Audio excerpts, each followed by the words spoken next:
할렐루야. 하나님께서 여러분의 이번에 맞이하는 이런 설 명절 또 축복하시고 가족과 함께하는, 그러면서 하나님 안에서, 주 안에서 참 즐겁고 행복하고 가족이 또 하나 되고 화목한 그런 놀라운 시간을 갖는 은혜가 있기를 주 이름으로 축원합니다. 가정이 주 안에서, 믿음 안에서 하나 되어 주 안에서 기뻐하고 즐거워하는, 하나님 참 기뻐하시는 거거든요. 그래서 이런 설 명절 가족의 모임이 되도록 여러분이 또 미리 기도하고 준비하면서 그렇게 귀한 시간으로 보내면 참 좋겠습니다. 그러기 위해서 특별히 이렇게 모이면 쉽게 마음을 상하게 하고 또 나뉘게 하고 할 수 있는 그런 것들을 잘 살펴서 그런 관계된 내 언어, 입을 잘 조심하는 그런 지혜도 또 하나님께 구하고, 도리어 말 때문에 불화가 생겨나고 말 때문에 상처 입고 그래서 그 명절이 정말 즐겁고 행복한 명절이 아니라 참 너무 힘들고 고통스러운 그런 명절, 그런 모임이 되면 아니 될 것이니, 특별히 하나님이 기뻐하시는 그런 귀한 모임이 되도록, 또 주 안에서 하나 될 수 없는 가정이라 할지라도 또 주 안에서 기도하고 소망을 갖고 하나님 내년에 우리의 가족이 모일 때는 정말 믿음으로 하나 된 그런 모습으로 이렇게 귀한 명절의 모임을 갖게, 그런 가정이 되게 축복해 주십시오. 이렇게 기도하며 나가면 참 좋겠습니다. 육신의 가정뿐 아니라 영적인 가정, 이게 하나 되는 거, 화목한 거, 하나님이 너무 기뻐하시고, 그래서 기뻐하시기 때문에 하나님이 놀라운 축복도 허락해 주시는 그런 모습입니다. 형제가 연합하여 동거하며 어찌 그리 선하고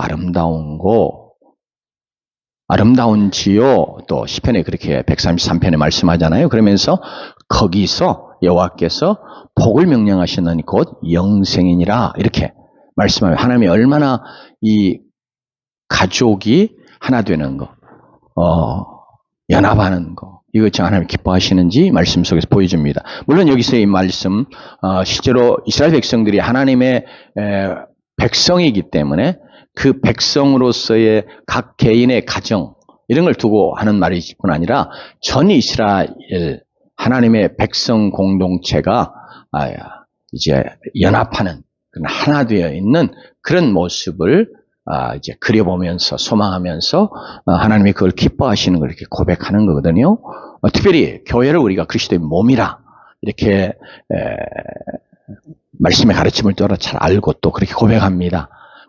이렇게 그리스도의 몸인 교회는 또 다른 의미에서 하나님의 가족 공동체라, 이렇게 말할 수 있어요. 왜냐하면 하나님이 우리를 구원하여 하나님의 백성, 하나님의 자녀 삼으시잖아요. 그래서 우리가 뭐예요? 하나님의 자녀가 됐으니까 우리 모두가 다 하나님의 자녀된, 그래서 하나님의 가족, 오늘 말씀 속에도 등장하지만 형제,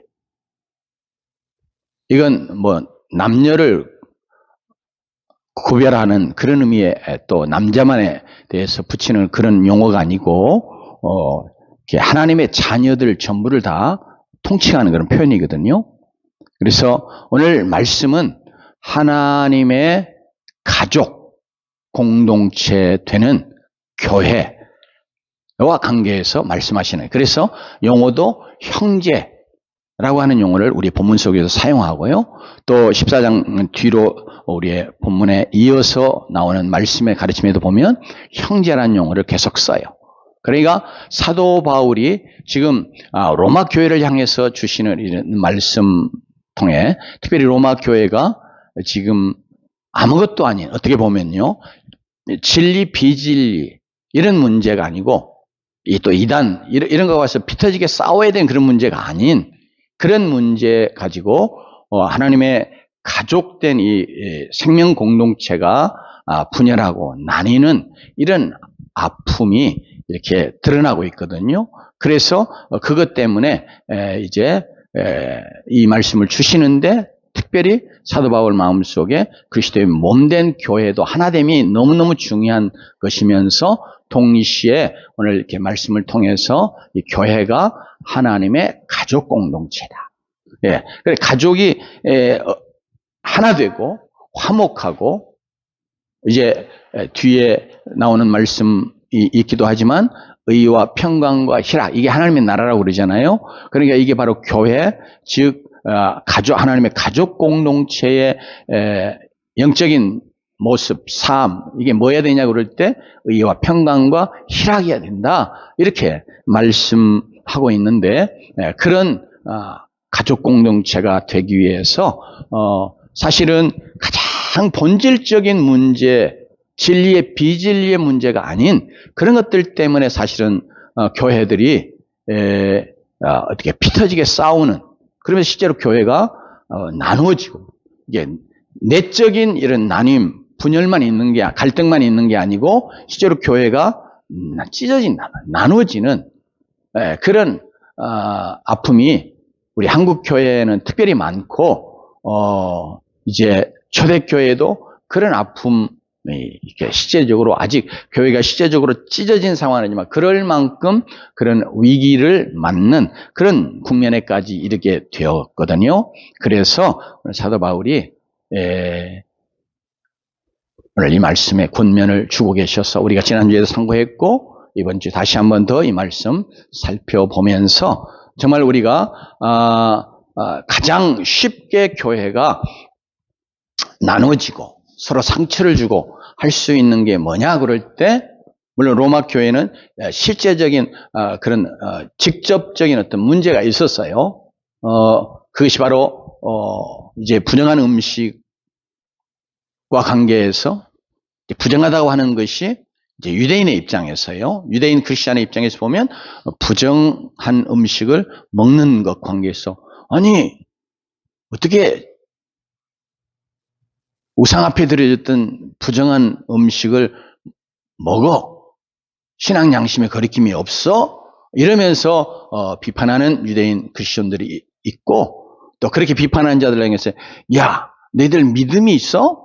믿음이 있으면 이거 정말 하나님 앞에 기도하고, 그래서 하나님 앞에, 하나님이 정말 모든 걸 창조하신 하나님이시고 또 이거 하나님께서 모든 음식은 걸어가다 가셨으니 우리가 말씀과 기도로 거룩해지는 거야. 우리 기도하고 믿음으로 먹으면 아무렇지 않은 거야. 이제 이런 문제가 생겨나면서 서로 자기의 의견을 굽히지 않으니까 서로 어떻게 해요? 비판하고, 심지어 이제 정죄라는 단어는 쓰이지 않았지만 이제 서로 이렇게 헐뜯는 이런 상황에 있으면서 교회가 서로 이렇게 나뉘는 아픔이, 그 안에 이렇게 갈등이 불화하는 이런 어려움이 있었던 거야. 그것만 먹는 것뿐 아니라 이제 유대인들 입장에서 이제 그들에게는 어떤 날들이 너무너무 중요하게 그동안에 유대인으로 살아오면서 그들이 지키면서 살아왔거든요. 유월절, 이게 너무너무 중요하잖아요. 구원해 주셔서 이스라엘 백성들이 애굽에서 나온 이후부터 하나님은 너희들 유월절 지켜라, 구원의 날이단 말이에요. 그래서 지켜요. 그러면서 또 무교절, 유월절에 이어서 이어지는 무교절, 그리고 뭐 칠칠절, 수장절, 우리가 이제 성경에 등장하는 용어로 쓰면 또 오순절, 이렇게 절기를 지킨다.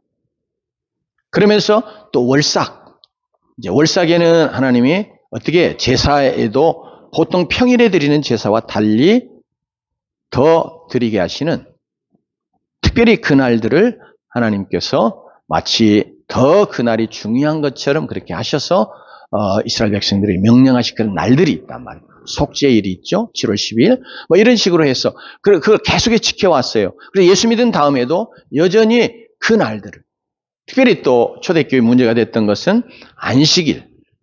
이게 지금 오늘도 저기 오다 보니까 여기 여호와 증인이 저 서 있는 것 같더라고요. 두 사람이, 여자들이. 근데 여기 뒤에 뭐 이렇게 그 책자 같은 거 놓고 서 있어요. 애들은 뭐 하냐면 토요일, 안식일은 범죄하기 전부터 하나님 주셨어. 그러니까 우리가 구원이 이루어진 다음에도 율법 주시기 전에 이미 주셨던 그런 하나님 주신 날이야. 특별한 날이야. 그래 지켜야 돼. 그 안식일 지켜야죠. 구원받아요. 그래서 미안합니다. 여호와 증인 아니고 안식교. 그렇게 주장한단 말이에요. 근데 이제 예수님이 십자가에 죽으시고 부활하시면서 이제 구약의 모든 이 그림자처럼 예수 그리스도의 구속의 사건을 위해서 하나님 제정해 주셨던 그런 것들을 다 성취하셨단 말이에요. 그래서 이제 예수님이 그 모든 것들의 본체시요, 실체시요. 마치 사진 가지고 결혼할 사람 누군가 이렇게 쳐다보다가 실제 사람을 만났어요. 그러면 계속 사진 보면서 내가 결혼할 사람 이 사람이야. 이런 건 참 바보 같은 웃기는 이야기잖아요. 실체가 왔어요. 그러니까 실체가 온 것 때문에 그림과 같은 것들은 이미 다 마치 폐하해졌어요.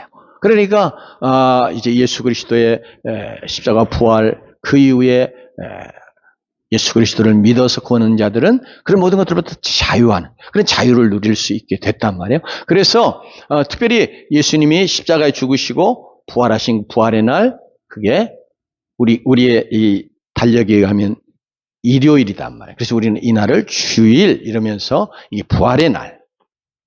그래서 이 주님의 날로 우리가 이렇게 예배하면서 우리 이 날을 참 거룩하게 이렇게 지키려고 노력하고 있잖아요. 그런데 그 이방인들은 자연히 그렇게 생각하는데 유대인들은 계속해서 늘 우리는 금요일 날 저녁부터 토요일 날 해질 때까지 이게 안식일을 지켜야 돼. 이런 생각이 있는 거예요. 그러면서 또 유월절, 무교절, 이렇게 초막절 이런 절기들 날 지켜오던 거니까 안 지키면 늘 마음이 찝찝하고 그러겠죠. 그래서 잘 지켜야 되는데 이제 이런 생각을 갖고 있어서 이제 그런 것 때문에 믿음에 이게 갈등이 생겨나요. 영적인 갈등들이 교회 안에 생겨났어요. 그래서 그런 문제를 어떻게 해결할 것인가? 아무것도 아닌데 이것이 교회가 나누어지는 그런 아픔을 겪는 큰 문제로 발전할 수 있단 말이에요. 우리도 그러잖아요. 가정에서도 마찬가지고 아무것도 아닌 것이 처음에 시초가 돼가지고 그것 때문에 아주 가족 간에도 엄청나게 골이 깊어지고 그리고 이제 갈라서야 되는 이런 위기까지 맞이하는. 언제 어떤 이제 부인의 이야기를 들어보니까 남편하고 이혼하려고 그래.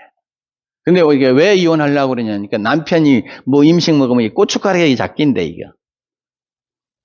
근데 그거 보면 좀 취해 보이고 비위생적으로 보이고 그러면서 남자가 저런 것도 자기 관리 못하고 아마 이런 생각으로 계속 발전해 가면서 이게 싫어졌는가 봐요.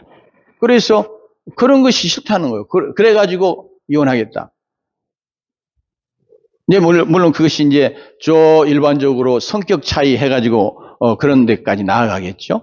그러니까 아무것도 아닌 것이 심각하게 문제가 되어서 이렇게 나뉘는 아픔을 교회에서 하나님의 가족 공동체 안에서 겪을 수 있는데 로마 교회는 바로 이렇게 음식의 문제, 날의 문제 때문에 그랬습니다. 오늘 우리는 그런 것이 없이 자유함 가운데 있습니다. 그런데 오늘날도 어쩌면 여기에 조금 우리가 대비해서 생각해 볼 것들, 예를 들면 이제 여기 음식 문제가 있잖아요. 이게 음식은 우상하게 드려졌던 그런 음식이란 말이에요. 근데 오늘날 뭐예요? 아직도 내가 예수 믿고 있지만 우리 집안은 예수 안 믿어. 설 명절 되면 예수 믿는 며느리는 진짜 가기 싫을 때가 있어요. 왜? 가면 제사하라고 그러고 제사 음식 만들어야 되고 물론 만들 수는 있어요. 근데 엎드려 절하라고 그래. 그리고 또 그 음식 먹어야 돼.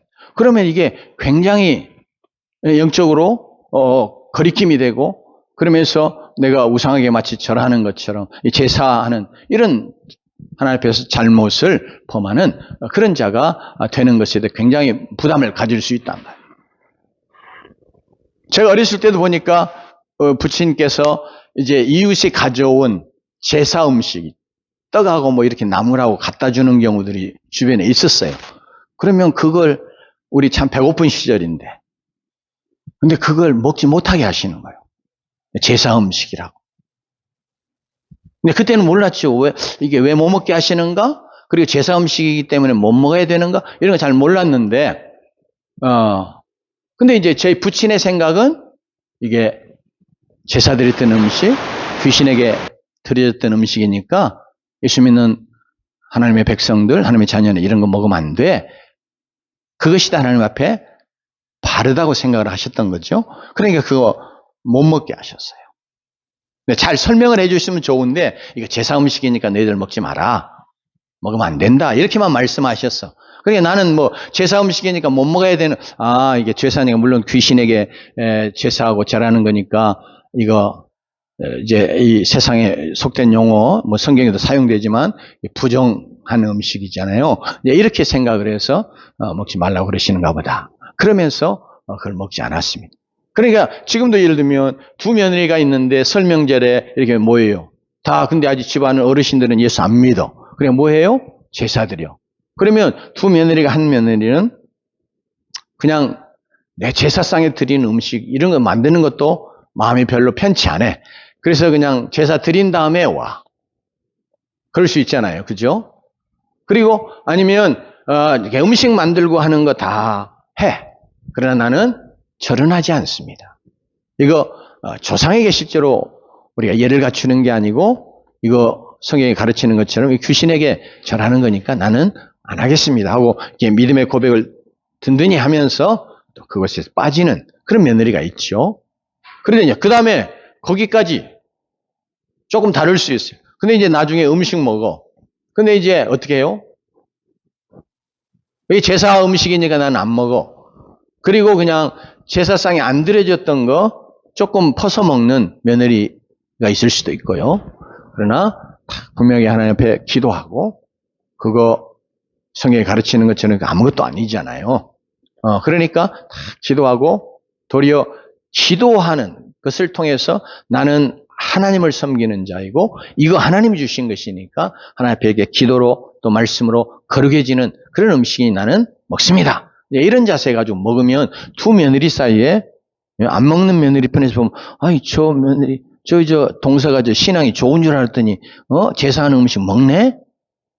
이러면서 이렇게 서로 갈등이 생길 수 있단 말이에요. 믿음에 대해서 서로 판단하고 이제 마치 그런 거.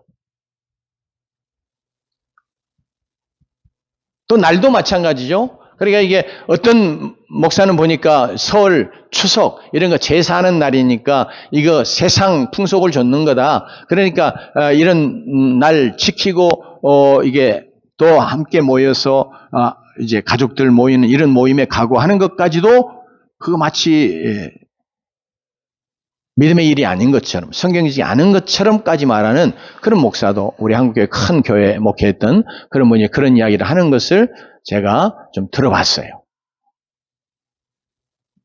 그러니까 이제 이런 문제가 되면 갈등이 생길 수 있죠.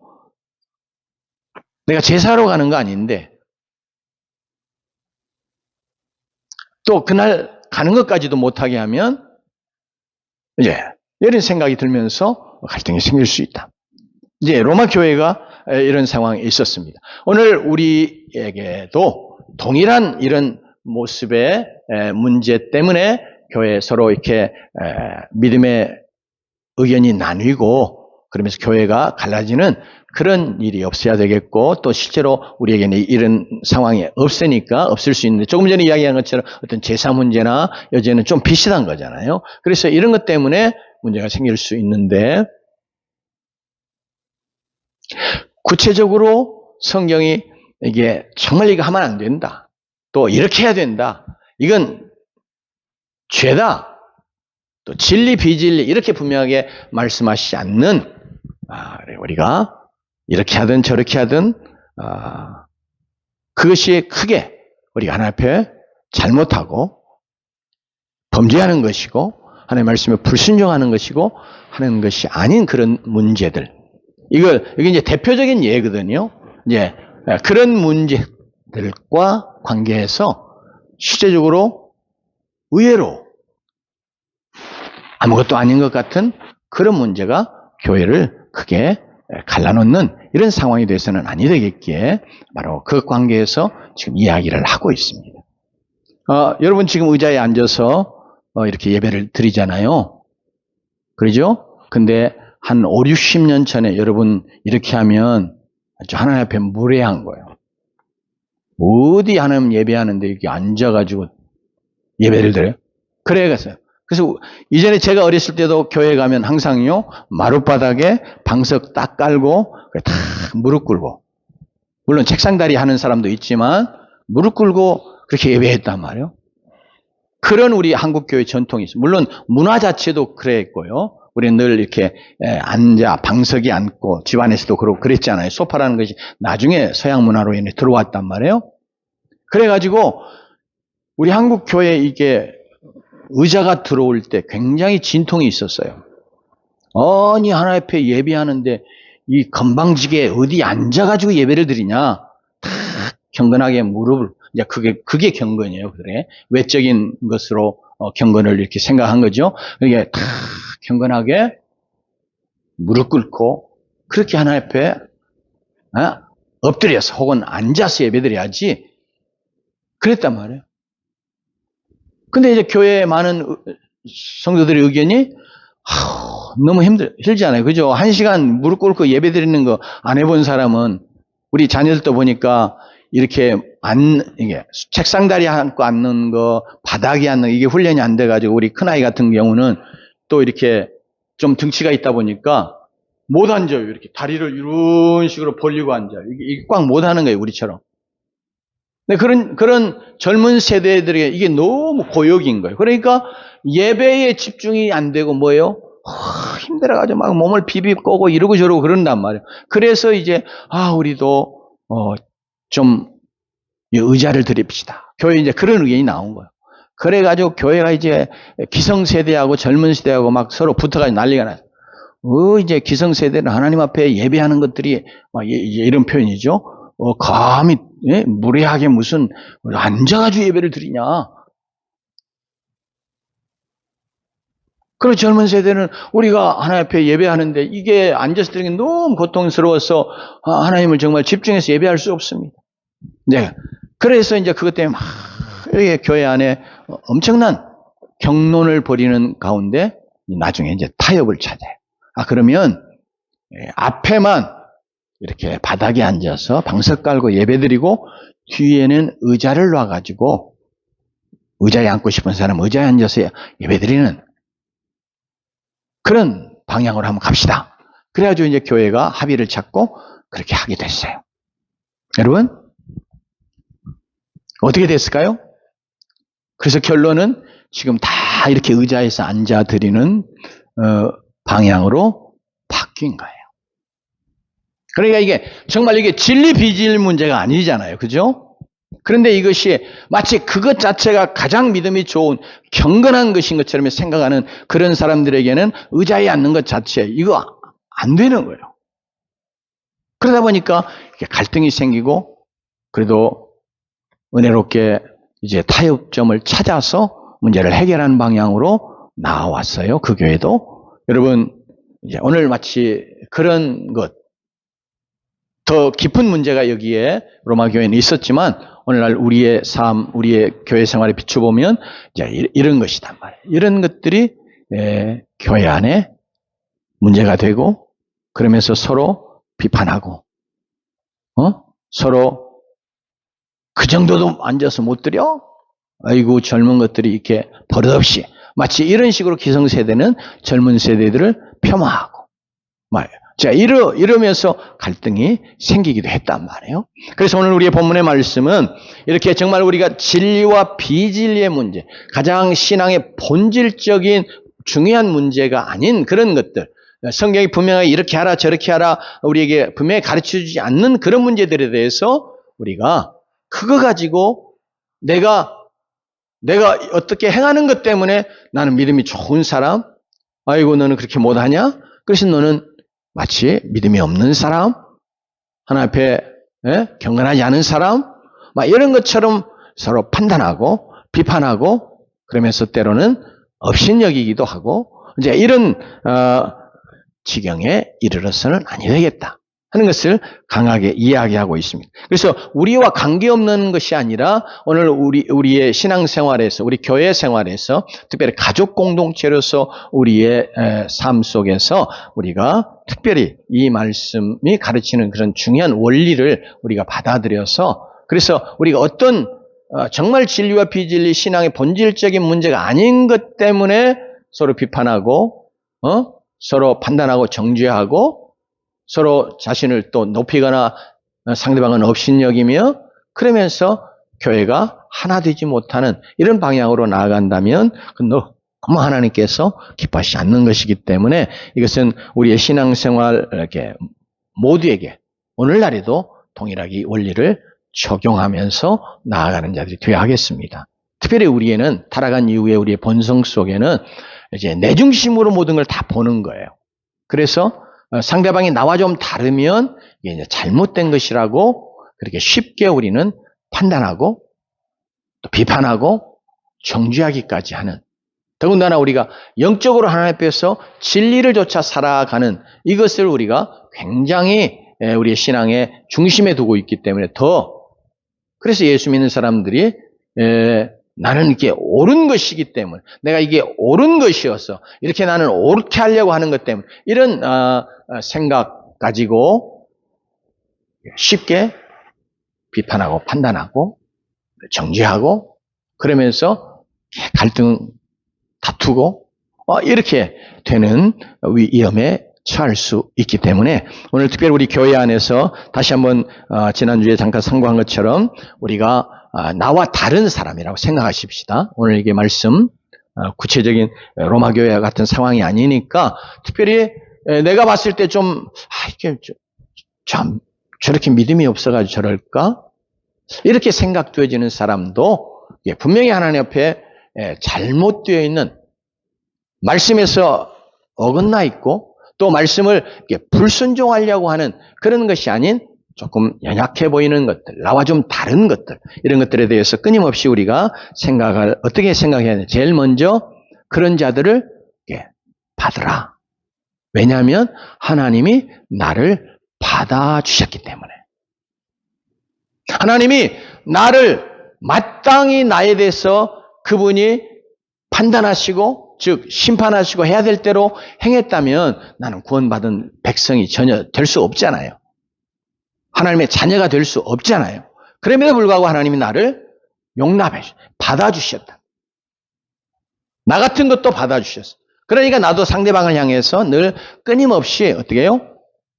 저게 좀 부족한 것처럼 보이고 조금은 아닌 것 같은 그런 모습이어도 정말 그가 하나님의 말씀을 불순종하고 범죄하는 일들이 아닌 그런 부분에 대해서 그런 연약함이나 다름에 대해서 항상 하나님이 저도 용납해 주셨는데 나도 용납해 주셨고 그러면 상대방도 하나님이 용납해 주시잖아요. 똑같이 우리가 하나님의 자녀된 것, 하나님의 가족 공동체가 된 것은 다 하나님이 우리가 합당한 자이어서 그럴 만한 자여서가 아니라 하나님의 은혜로 자비와 궁일 가운데 우리를 받아주셨기 때문에 우리가 하나님 자녀가 됐기 때문에 끊임없이 이 생각들을 우리가 갖고 우리와 다른 자들, 연약한 자들, 또 비판의 말들이 탁 쏟아져 나오려고 하는 그런 대상들을 향해서 하나님 저를 받아주셨는데 나 같은 것도 하나님 받아주셨고 또한 저도 받아주셨으니 나도 저를 받아야 되겠다.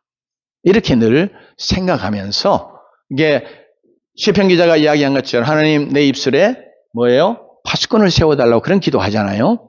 우리의 입술 정말로 우리가 다 하나님 앞에서 작정하고 우리 입을 지키지 않으면 쉽게 부정적인 말들, 판단하는 말들, 정죄하는 말도 막 쏟아져 나오지 않아요.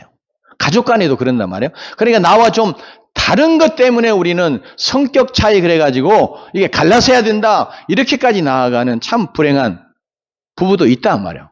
그런 가정들이 있어요. 그럴 때 하나님 원하시는 게 뭐예요? 하나님 나를 받아주셔. 나도 저 모습을 받아줘야 되겠구나. 받으라고 명령하시잖아요. 근거가 뭐냐면 하나님이 나 같은 것도 받아주셨으니 나도 저를 받아야 되겠다. 이런 생각을 갖고 그래서 우리가 이 비판과 판단하고 정죄하는 거, 업신여기는 거 이제 이런 것들을 우리가 이겨나가는 주의 백성들이 돼야 하겠습니다. 그러면서 특별히 오늘 이게 분명히 진리, 비진리 그래서 또 하는 말씀이 이렇게 하라 저렇게 하라 분명하게 우리에게 말씀하시지 않는 그런 것들과 관계해서 그럼 우리가 어떻게 할 것이냐. 그럴 때 오늘 사도 바울은 내가 아무렇게나 이제 그러면 그렇게 말하지 않는 그러면 내 생각대로 그냥 내가 하고 싶은 대로 하면 되는가? 그게 아니다. 그럴 수 있잖아요. 그죠? 나는 요거까지는 하고 그 외에 성경이 뭐라고 하는데 내가 뭐 그렇게 내가 이렇게 하는 거 내 마음이지. 아이들 표현대로 하자면 이제 그럴 수 있잖아요. 그래서 사도 바울이 이렇게 말씀합니다. 5절 말씀에 같이 읽어볼까요? 같이 읽습니다. 시작. 어떤 사람은 이 날을 전하보다 낮게 여기고 어떤 사람은 모든 날을 같게 여기나니 각각 자기 마음으로 확정할지니라. 이게 믿음으로 확정하라. 믿음으로 확신하여 정하라 그런 뜻이에요.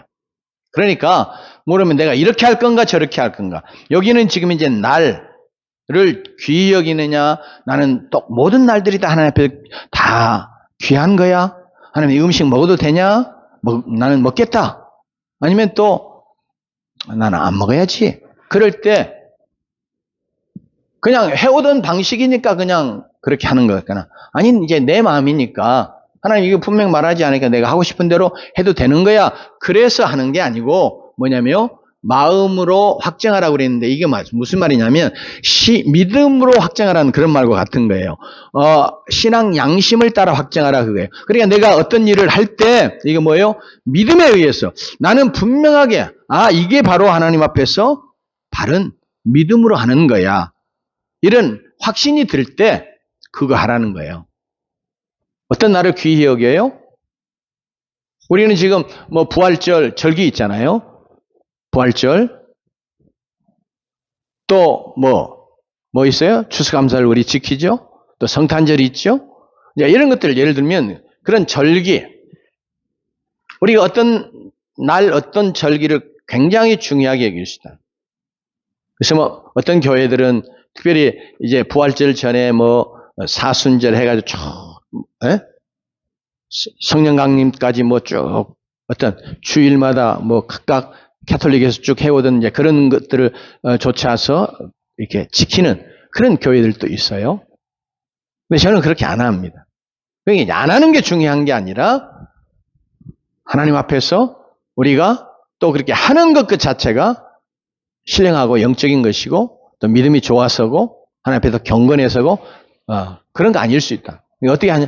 하나님 앞에서 그렇게 하는 것이 믿음의 일이고 바른 것이다 생각하면 그 믿음으로 확신해서 하라. 그런 말이에요. 그러면 내가 정말 믿음으로 이걸 하겠다고 결정하는 것이 정말 믿음의 일이냐, 바른 것이냐고 그럴 때 오늘 말씀은 이렇게 하는 거예요. 6절, 7절, 8절까지 같이 보면 돼요. 시작. 나를 중히 여기는 자도 주를 위하여 중히 여기고 먹는 자도 주를 위하여 먹으니 이는 하나님께 감사하며 먹지 않는 자도 주를 위하여 먹지 아니하며 하나님께 감사하느니라. 우리 중에 누구든지 자기를 위하여 사는 자가 없고 자기를 위하여 죽는 자도 없도다. 우리가 살아도 주를 위하여 살고 죽어도 주를 위하여 죽나니 그러므로 사나 죽으나 우리가 주의 것이로다. 아멘. 여기 말씀 이제 9절까지도 읽어보면 더 이제 계속해서 강조가 되는데 모든 게 다 뭐예요? 주를 위하여. 그러니까 성경이 분명히 이렇게 하라 저렇게 하지 않는 것들 이제 내가 알아서 내 자유로 하는 거지 내가 결정해서 하면 되는 거 아니야? 그게 이제 5절 말씀을 그렇게 이해하면 안 되고요. 그게 아니고 이제 6절, 7절, 8절, 9절까지 해서 뭐예요? 내가 믿음으로 한다는 건 뭐냐? 그냥 내가 내 마음대로 자유롭게 할 수 있는 자유가 내가 주어졌으니까 그렇게 하는 거지 뭐. 꼭 그렇게 해야 돼? 이런 식이요. 그게 아니고 내가 그렇게 하는 것이 정말 주를 위한 것. 그러니까 내가 주를 위한 것 때문에 나를 귀히 여기는 또 아니 나를 똑같이 여기는 것도 다 주를 위해서. 내가 그거 먹을 수 있냐 없냐? 이거 뭐예요? 내가 정말 주를 위해서 그렇게 하는 거예요. 먹는 거, 또 안 먹는 거, 안 먹는 것이기에 반드시 병건이고 거룩이고 하나님을 기쁘시게 하는 것이고 그런 게 아니란 말이에요. 뭐예요? 그 안 먹는데 왜 안 먹느냐? 내가 안 먹으면 내가 더 거룩해. 니들보다 더 나는 더 정결해. 마치 이렇게 자신을 영적으로 드러내려고 하는 거 아니고 이게 주님 위해서. 어떻게 하면 주를 기쁘시게 하고 어떻게 하면 더 주를 드러낼 수 있고 특별히 고린도서 10장 31절의 말씀을 이 말씀과 이렇게 같이 사용해 보면 너희가 먹든지 마시든지 무엇을 하든지 주의 영광을 위하여 하라. 내가 하나님의 영광을 위해서 내가 이거 먹냐? 그래서 우리가 어떤 일들을 할 거냐 말 거냐 해도 되냐 안 해도 되느냐 중요하게 결정하는 데 있어서 성경이 분명히 명하지 않았는데 왜 당신이 10이냐? 내가 알아서 하면 되지. 내 마음대로 하면 되지. 그렇게 성경은 가르치지 않고 이게 오늘 말씀도 뭘 가르치느냐 그러면 내가 주를 위해서 이렇게 해야 된다. 나는 주님 때문에 이렇게 해야 되겠다. 하나님의 영광 위해서 내가 이거 먹고 또 하나님의 영광 위해서 나는 이거 먹지 않겠다. 이거요. 그렇게 할 것을 권하고 있습니다. 그러니까 믿음이 강한 자도 내가 정말 이걸 자유롭게 먹어요. 그런데 그러면서 나는 이렇게 먹을 수 있는 믿음의 대단한 영적인 그런 높은 단계에 있는 거야. 나는 성숙한 믿음의 사람이야. 이렇게 자신을 높이는 자 되고 또 그렇게 되기 위해서가 아니라 너보다 나는 더 이렇게 믿음이 강한 자야. 이런 거 그냥 먹을 수 있는 거야. 이렇게 말하기 위해서가 아니라 정말 주님 위해서 그렇게 하라고 오늘 사도 바울이 우리에게 가르쳐 주고 있습니다. 또한 하나님의 영광 위해서 그렇게 하라. 그렇게 우리에게 가르쳐 주고 있습니다. 왜냐하면 바로 하나님이 즉 예수 그리스도가 우리를 위해 죽으시고 다시 부활하셨어. 죽은 자와 산 자의 주님이 되시. 우리를 값주고 사내셔서 그의 자녀, 그의 가족이 되게 하셨어요. 그런 점에서 그분은 우리의 주님이시요. 우리의 영의 아버지이실 뿐 아니라 또 오늘 본문의 말씀 주라고 하는 용어와 관계해서 또 하인이라고 하는 단어를 사도 바울이 쓰고 있어요. 그러니까 주님이 값주고 사셨으니까 우리는 뭐예요? 주님의 소유된 거. 그 말을 조금 바꾸면 주님의 것이요? 주님의 종이다. 그런 뜻이에요. 이게 하인이란 말이 종이란 말이거든요. 그래서 우리가 비판하거나 업신여기나 하지 말아야 될 중요한 이유 중에 하나가 하나님 나를 받아주셨기 때문에 나도 저를 받아야 되겠구나 하는 것과 동시에 또 내가 이렇게 비판하고 업신여기고 이런 자가 되는 것은 남의 하인을 네가 어찌해서 비판하느냐 그런 말은 조금 말을 바꾸면 뭐예요? 왜 네가 저 사람의 주인 노릇하려고 그러는 거야? 그런 말 같은 거예요. 그러니까 내가 비판하고 이렇게 형제를 비판하고 또 이게 주의 종을 비판하고 목사의 의미로 말이 아니라 우리 모두가 다 주님이 값주고 사내신 주에게 속한 것이어서 우리는 주의 종이란 말.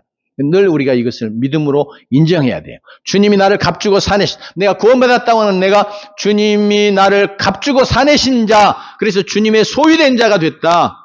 아멘. 그래서 주님은 나의 구원자뿐 아니라 진정으로 나의 주님이십니다. 주인이십니다. 그런 점에서 나는 그의 하인이요, 그의 종이에요. 특별하게 무슨 풀타임 사역자, 전임 사역자 혹은 목사, 선교사 이런 것만 주의 종이라고 그런 게 아니다. 성경이 가르치는 바는 주님이 나를 값주어 사냈기 때문에 나는 주님의 것. 그러니까 우리는 늘 주님의 종된 자인 줄 알고 주님에게 속한 자인 줄 알고 아니고 그 주인을 위해서 존재하는 거잖아요, 종은. 그러니까 늘 어떻게 하면 주님을 기쁘시게 할까? 어떻게 하면 주인을 위해서 내가 일을 할까? 어떻게 하면 주인 대신 하나님의 영광을 드러낼까? 이제 이거 이미 여러분과 나눴는데요. 이제 우리 자신에게 적용하면 내가 비판하거나 업신여기거나 뭐 이런 성향을 우리가 누구나 다 갖고 있지만 특별히 우리 자신들이 그럴 수 있어요. 내가 영적으로 더 성숙해 있다고 보면 믿음으로 하지 못한다고 보여지는 그런 존재들을 보면 참기 힘들어요. 저거 왜 저리지죠? 왜 저런 모습이요? 막 이렇게 우리는 쉽게 판단할 수 있다. 그러면서 비판해요. 그걸 이제 입으로 뱉어. 그래서 이제 상처를 주기도 하고 그러면서 이제 서로 형제간에 갈라서지는 이제 이런 교회 상황을 분위기를 만들 수도 있다. 그럴 때 끊임없이 우리가 생각할 건 내가 그렇게 하는 것이 뭐 하는 거예요? 내가 저 사람의 주인 노릇 하려고 하는 것이다. 그 말이에요. 오늘 말씀은. 그래서 나중에 가면 이제 우리가 그렇게 하는 것에 대해서 어떻게 한다고요? 심판만. 주님이 그런 것에 대해서 다 심판하신다. 그렇기 때문에 우리가 끊임없이 누구를 이렇게 비판하려고 하는 생각이 푹 솟아오를 때 하나님이 이것 때문에 나를 심판하실 수도 있는데 혹시 내가 하나님 앞에 심판받을 자가 되는 건 아닐까? 이런 자신을 돌아보는 그런 기회로 우리가 늘 삼아야 우리가 자꾸 그런 것에 이게 이제 시어머니 노릇 한다는 표현들을 많이 쓰잖아요. 교회도 내가 시어머니 노릇 하는 자가 될 수 있어요. 누구를 보면 아이고 저러면 안 돼. 그렇게 하는 거 아니야. 성경이 뭐라고 말하지 않는데 자꾸 그럴 수 있는 거예요. 옷을 좀 이렇게 입고 오면 아이고 옷을 그렇게 입고 와.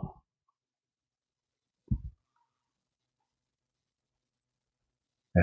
우리나라에서는 상상도 못하는데 남아프리카에 제가 이제 조금 다녔던 교회 중에 이렇게 백인들 그리고 주로 이게 대학생들 그 이제 캠퍼스 타운이었기 때문에 다니는 그런 교회 출석하고 이제 예배를 같이 드린 적들이 있는데 가보면요 거기는 이제 날이 더우니까 더울 때 여자아이들이요 전부 어떻게 하냐면 브라자 하나만 딱 걸치고 와요.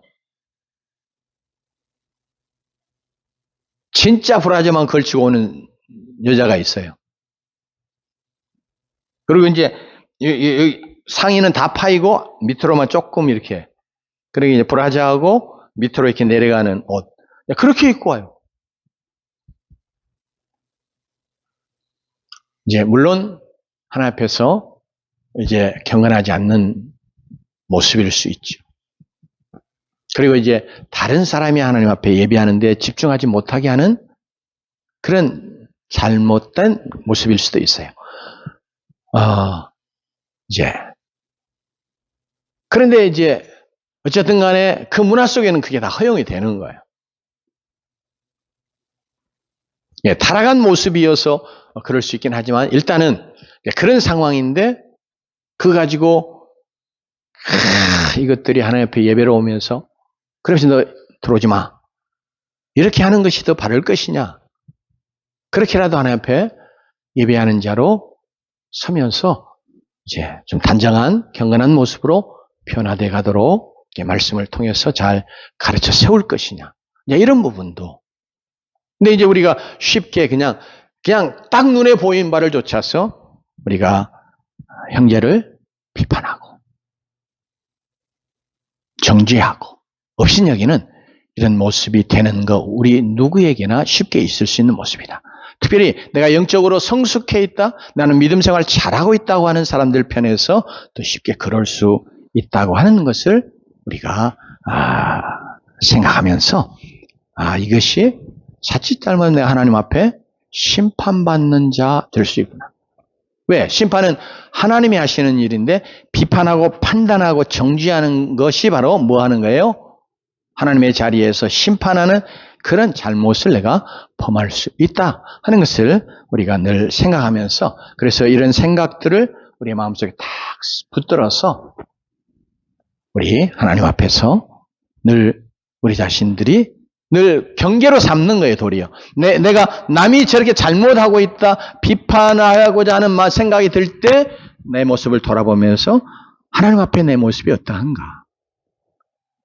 그러니까 비판하는 그 자체도 이게 하나님이 심판하실 수 있는 나의 잘못이 될 수도 있다 하는 것들을 해서 이렇게 경건한 두려움을 갖고 경각심을 갖고 하나님 앞에서 늘 이 말씀 가르침 쫓아서 우리가 서로를 받아주고 그러면서 늘 내가 행하는 어떤 것들이 주를 위하고 하나님의 영광을 위하는 것이 되며 그래서 내가 쉽게 남을 판단하고 정죄하는 그런 자리에 서지 않도록 우리 하나님 우리의 입술에 파수꾼을 세워주시고 정말 우리의 입에서 늘 은혜로운 말 성경에 소금으로 고른 같은 그런 은혜로운 말들을 하라고 에베소를 통해서 말씀하시잖아요. 그러니까 늘 우리에게 비판과 정죄에 업신여기는 그런 멸시하는 그런 말들이 아닌 도리어 은혜의 말